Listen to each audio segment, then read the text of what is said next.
بسم اللہ الرحمن الرحیم۔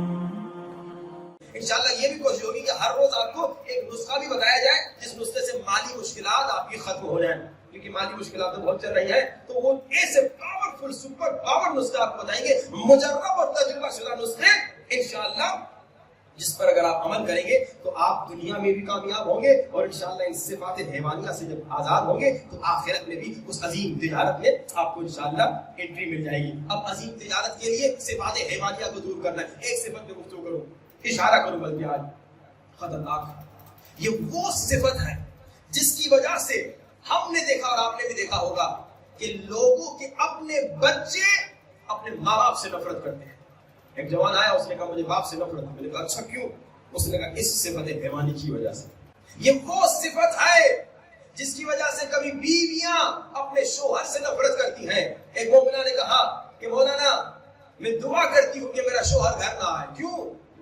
کہا کہ اس حیوانی صفت کی وجہ سے۔ یہ بڑی خطرناک صفت ہے، یہ اتنی خطرناک صفت ہے کہ اس صفت کی وجہ سے انسان اپنے امام وقت کے ساتھ بھی بدتمیزی کر سکتا ہے۔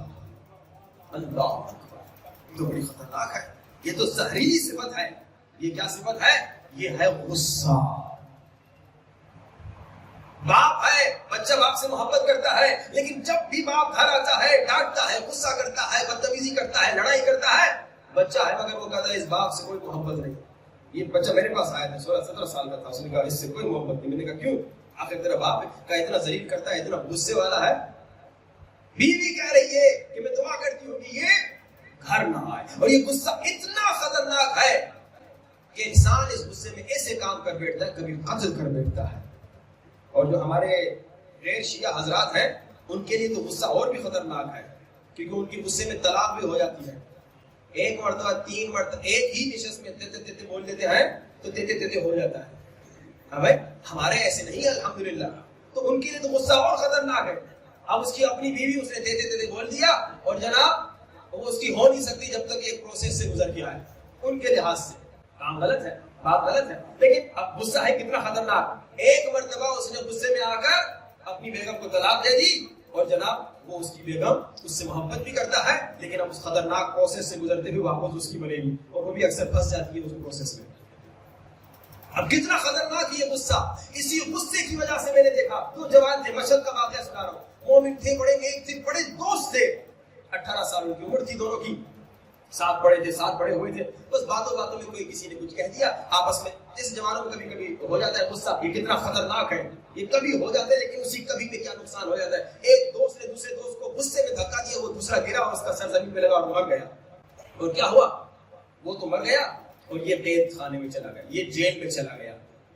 کیا ایک غصہ کتنا خطرناک ہے! اور اس کے والدین نے پھر مسلسل مختلف لوگوں سے رابطہ کیا، ہم تک بھی رابطہ ہوا کہ بھائی اس کے دیے کے لیے پیسہ جمع کریں تاکہ یہ بچہ بچ جائے۔ اس وقت وہ لڑکا 26 سال کا تھا اور اتنا محنتی پڑھا لکھا کہ جیل میں اس نے ماسٹر کمپلیٹ کیا تھا۔ لوگ یونیورسٹی جا کے ماسٹر نہیں کرتے، لیکن اس نے جیل میں ماسٹر کمپلیٹ کیا، اتنا بیچارہ قابل تھا۔ ایک غصے نے اسے تباہ کر دیا۔ ہم نے کوشش کی اس کے لیے پیسے جمع۔ یہ غصہ کتنا خطرناک ہے کہ ایک شخص اسی غصے کی وجہ سے اپنے امام وقت پہ ظلم کرتا ہے۔ ایک شخص سے مولا علی کا بڑا عاشق ہے، غلام ہے، نوکر ہے، عشق مولا میں، لیکن کبھی مولا سے ملا نہیں۔ اس کی آرزو تھی مولا سے ملے، اس کا دل تڑپتا تھا مولا کے لیے، اور مولا سے ملنے کے لیے اپنے شہر کو چھوڑ کے مولا کے شہر میں آ گیا، لیکن مولا کو کبھی دیکھا نہیں۔ اس کا کام تھا گوشت بیچنا، یہ گوشت بیچتا تھا۔ ایک مرتبہ ایک کنیز اس کی دکان پہ آئی، کنیز کی مالکن نے اسے بھیجا، نوکرانی کی مالکن نے کہا آگے جاؤ گوشت لے کر آؤ۔ یہ گوشت لے کر آئی، مالکن کو گوشت اچھا نہیں لگا۔ مالکن نے کنیز کو کہا، نوکرانی کو کہا، یا گوشت واپس لے کر دوسرا گوشت لے کر آ، یا پیسے واپس لے کر آ، یا تمہیں گھر آؤ گی تو پٹائی ہوگی، مار ملے گی۔ پہلے زمانے میں کنیز اور غلاموں کا زمانہ تھا، تو اب یہ واپس جاتی ہے دکاندار کے پاس۔ غصے والا تھا مومن، مگر زبانی مومن تھا، حقیقی مومن نہیں تھا، غصے والا تھا، اس صفت حیوانیہ میں مبتلا تھا۔ بچی کنیز کو کہا دفع ہو جاؤ۔ اکثر دکاندار ہوتے ہیں کہتے ہیں بھائی یہ چیز میں نے بیچ دی اور واپس نہیں لوں گا، بیچی ہوئی چیز واپس نہیں لوں گا۔ اسی طرح سے بدتمیزی کر کے بیچارے کو بھگا دیا۔ اب یہ روڈ پہ گلی میں کہیں بیٹھ کے رونے لگی، مولا علی وہاں سے گزرتے ہیں، مولا علی دیکھتے ہیں ایک بچی رو رہی ہے، مولا کے دل نے برداشت نہیں کیا، مولا نے کہا بیٹا کیوں رو رہی ہو؟ اس نے واقعہ سنایا، گھر جاؤں تو مالکن مارے، گوشت والے کے پاس جاؤں تو گوشت والا واپس نہ لے، تو مولا نے کہا میں سفارش کرتا ہوں۔ اور یاد رکھیے اے مومنو، یہ صفت علوی ہے کہ اگر آپ نے کسی مومن کو مشکل میں دیکھا فوراً مدد کیجئے، اگر آپ پیسے سے مدد کر سکتے ہیں تو پیسے سے مدد کیجئے، اگر آپ کسی اور طریقے سے مدد کر سکتے ہیں تو کسی اور طریقے سے، بھائی کوئی نہیں کر سکتے ایک سفارش تو کر سکتے ہیں، فون کر لیں کہ ہمارا مومن ہے، ہمارا بھائی ہے، بیچارے کی فلاں مشکل ہے، آپ اسے مدد کر دیں۔ اب مولا آ گئے قصاب کے پاس، گوشت والے کے پاس، اور مولا نے کہا اے قصاب، جیسے قصاب نے لڑکی کو دیکھا کہا تو پھر آ گئی، میں نے تو کہا تھا میں گوشت واپس نہیں لوں گا، پیسے بھی نہیں دوں گا۔ تو مولا علی نے فرمایا کہ اے اللہ کے بندے، اس کی مالکن اسے مارے گی پیٹے گی، تو اس کا گوشت چینج کر لے یا اس کے پیسے واپس دے دے۔ بس یہ غصے والا شخص امام کا عاشق تھا، امام کا بہت محبت کرنے والا تھا، مگر صرف زبانی تھا۔ اس نے جیسے دیکھا، اکثر لوگ کہتے ہیں کہ آپ بیچ میں کیوں انٹرفیئر کر رہے ہیں، آپ کا کیا جائے، آپ کا تو معاملہ نہیں ہے، میرا اور اس کا ہے، تو بیچ میں کیوں ٹپک رہا ہے۔ ایسے غصے والے لوگ بدتمیزی کرتے ہیں، اس لیے یہی جملے استعمال کیے۔ صرف یہ جملے استعمال نہیں کیے بلکہ غصے میں آ کر مولا علی کے سینے پہ مکہ مارا کہ تو ہٹ جا، تیرا کیا جائے۔ اللہ، مولا علی نے نہیں کہا میں امام وقت ہوں، میں خلیفہ ہوں، تو نے خلیفہ وقت کو مارا۔ مولا علی نے کہا بیٹا چلو تمہاری مالکن سے بات کرتے ہیں۔ مالکن کے پاس آئے، مالکن نے پہچان لیا، کہا مولا آپ کا حکم سر آنکھوں پہ، میں نے معاف کر دیا، میں نے بخش دیا۔ اب یہ غصہ کتنا خطرناک، اور بعد میں جب لوگوں نے اسے بتایا تو نے امام علی کے سینے پہ مکہ مارا کہ تڑپ تڑپ کے ہونے لگا۔ اس نے چاقو اٹھایا، اپنا ہاتھ کاٹ دیا، ہاتھ کاٹ دیا۔ پھر مولا علی کے پاس گیا، مولا نے اسے شفا بھی دی، مگر ایک سوال، اس نے مکہ تو مارا نا، مولا ظلم تو کیا نا، مولا تو کریم ہے، مولا نے بخش دیا، مولا نے شفا بھی دے دی، مگر اس نے کتنا بڑا غلط کام کیا۔ اسی لیے کہتے ہیں لوگوں مجلس میں سب کا احترام کرو۔ تمہیں نہیں معلوم جو تمہارے ساتھ بیٹھا ہے شاید امام زمانہ کا صحابی ہو، بلکہ تمہیں نہیں معلوم جو تمہارے ساتھ بیٹھا ہے شاید یوسف زہرا خود ہو۔ روایات بتاتی ہیں، اور آپ جانتے ہیں کہ مجلس میں مولا سجاد آتے ہیں، بی بی زہرا آتی ہیں، بی بی زینب آتی ہیں۔ خواتین اگر بے حرمتی کرے کسی مومنہ کی، یا مومنین اگر کسی مومن کی بے حرمتی کرے، نہیں معلوم شاید وہ علی اکبر کی بے حرمتی کر رہے ہیں، شاید اکبر اپنے بابا کی مجلس میں آئے ہو، شاید امام زمانہ اپنے دادا کی مجلس میں آئے ہو۔ روایات بتاتی ہیں کہ جتنے مومنین ہیں جب مولا کا ظہور ہوگا، امام کو دیکھ کر کہیں گے ارے ہم نے تو مولا کو دیکھا تھا، مگر افسوس پہچان نہیں پائے۔ یہ غصہ اتنا خطرناک ہے۔ اب سوال آتا ہے، اب اتنا ہی جب خطرناک ہے غصہ تو اللہ نے دیا کیوں؟ اکثر مومنین اس کو علاج نہیں کرتے، پہلا سوال یہ پوچھتے ہیں کہ اللہ نے دیا کیوں؟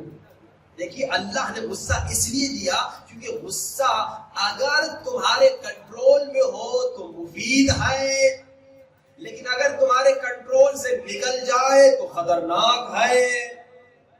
مولا علی نے فرمایا الغضب نار، غصہ کیا ہے؟ آگ ہے۔ آگ کیا ہے؟ جب کنٹرول میں ہو کھانا پکا دیے، جب کنٹرول میں ہو کیا کر دیا؟ آپ کو گرم کر دیا۔ یہی ہے نا بھائی، آگ تو مفید ہے۔ اگر بالکل آگ ختم کر دیں کیونکہ اس کا نقصان ہے تو پھر تو آپ نہ کھانا پکا سکیں گے نہ آپ خود کو سردیوں میں گرم کر پائیں گے۔ لیکن آگ جب کنٹرول سے نکل جائے تو کیا ہوتا ہے؟ تو جناب جلا دیتی ہے۔ کتنے جنگلات آسٹریلیا کے، امریکہ کے، اتنے آگ انکنٹرولبل ہو گئی کہ جناب وہ تمام کے تمام بڑے کے بڑے جنگلات کا بڑے سے بڑا حصہ وہ جناب جل گیا، جب تک کہ پھر وہ بارش دوبارہ آئی، بڑے بڑے ہیلی کاپٹروں کے ذریعے سے انہوں نے پانی پھینکا، مگر وہ آگ نہیں، ان کی کنٹرول میں نہیں تھی۔ تو آگ جب کنٹرول میں ہو تو مفید ہے، جب کنٹرول میں نہ ہو تو خطرناک ہے۔ غصہ اللہ نے کیوں دیا؟ اگر کنٹرول میں ہو تو مفید ہے، لیکن اگر کنٹرول سے نکل گیا تو زہر ہے۔ غصے والا انسان جس پر غصہ کنٹرول کر گیا ہے وہ شیطان کے قدموں میں فٹ بال کی طرح ہے۔ اب شیطان جدھر اسے لات مارے، شیطان کا دھکا دو، اس نے جوان کو دھکا دیا، وہ بیچارہ مر گیا۔ شیطان نے کہا طلاق دے دو، اس نے 3 مرتبہ طلاق دے دی، اس کی بیوی ختم ہو گئی۔ یہ غصہ کتنا خطرناک ہے، البتہ یہ واقعہ ان کا ہے، ہمارے یہاں ایسا نہیں ہے۔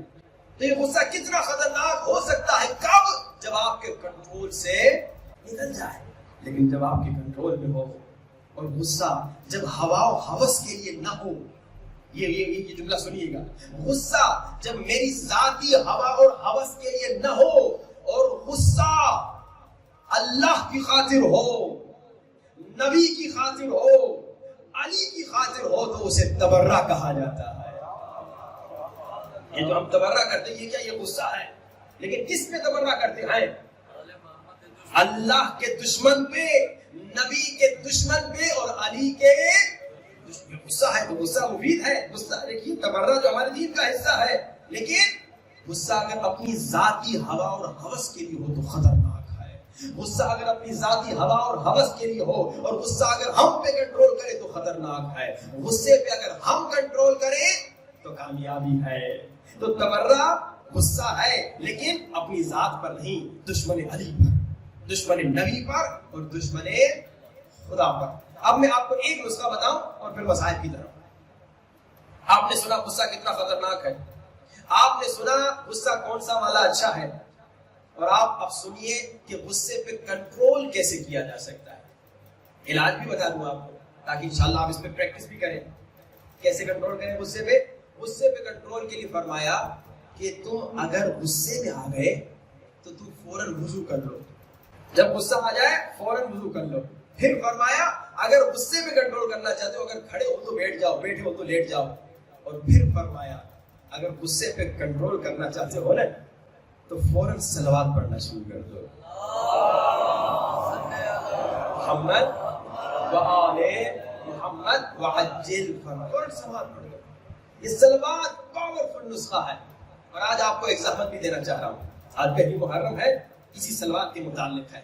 دیکھیے یہ صلوات معجزہ کرتی ہے. ابھی آپ نے سنا غصے کو ختم کرتی ہے، لیکن صرف غصے کو ختم نہیں کرتی بلکہ بڑے بڑے معجزات کرتی ہے. امام خمینی کو آپ سب جانتے ہیں، ان کی بہو بیمار ہو گئی، ہاسپٹل میں لے گئے، ڈاکٹروں نے کہا آپریشن ہوگا. امام خمینی نے کہا تھوڑا موقع اگر آپ دے سکتے ہیں، کچھ دنوں کے بعد ہم پھر آتے ہیں آپ کے پاس. ڈاکٹروں نے کہا ٹھیک ہے کچھ دنوں کے بعد آ جائیے. ان دنوں میں کیا کیا؟ کہا سب تسبیح اٹھاؤ، صلوات پڑھو، اللہم صلی علی محمد وآل محمد وعجل فرجهم، اللہم صلی علی محمد وآل محمد وعجل فرجهم. پھر ڈاکٹر کے ہاں گئے، ڈاکٹر نے کہا یہ بیماری ختم ہو گئی، بیماری ختم ہو گئی.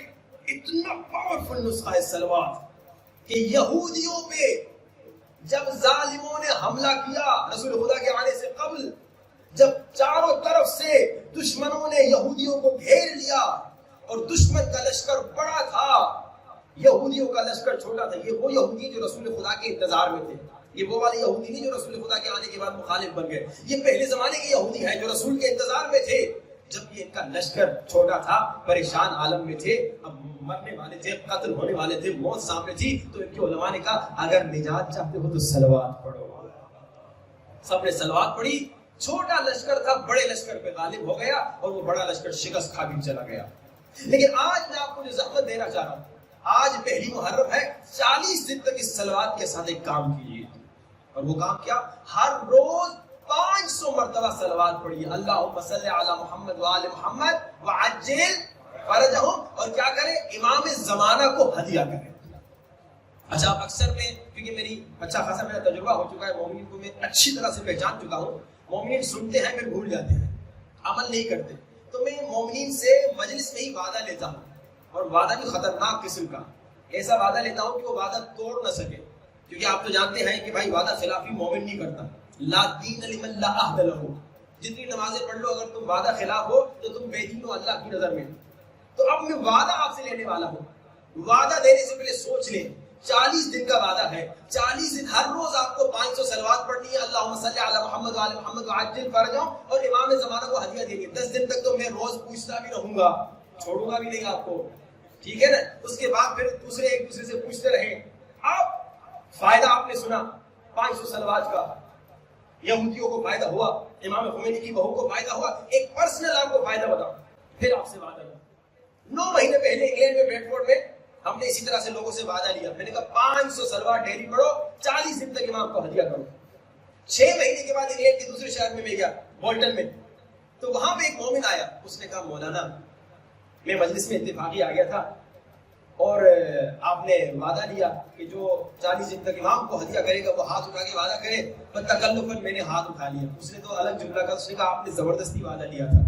میں نے کہا میں نے کوئی ہاتھ پکڑ کے تھوڑی لیا تھا، لیکن آپ نے مجھے پریشرائز بہت کیا تھا، جو بھی آپ کو کرنے والا ہوں انشاءاللہ. کہا پھر ہم نے ہاتھ تو اٹھا لیا، اور اس کے بعد کیا ہوا؟ میں صلوات اس لیے پڑھتا رہا کیونکہ میں نے وعدہ دیا تھا، کیونکہ وعدہ خلافی نہیں کرنا چاہ رہا تھا. کہا مولانا پچھلے 10 سالوں سے میری زندگی میں ایسی مشکلات تھی جو بالکل بالکل سولو نہیں ہو رہی تھی. بعض لوگ کہتے ہیں تالا لگ گیا ہماری لائف کو, بزنس کر رہے, محنت کر رہے, لیکن کوئی اس میں کیا نام ہے مشکل کشائی نہیں ہو رہی, تالا لگ گیا. کہ ایسا ہو چکا تھا 10 سال سے کئی میرے مسائل تھے وہ سولو نہیں ہو رہے تھے. کہا یہ میں نے جو صلوات پڑھنا شروع کی تو وہ 10 سال والی مشکلات انہی دنوں میں ٹھیک ہو گئی. کیونکہ جب آپ صلوات امام کو ہدیہ کر رہے ہیں, 12ویں سرکار کو ہدیہ کر رہے ہیں, تو حل جزاء الاحسان الا امام احسان نہیں رکھتے, فوراً دے دیتے ہیں.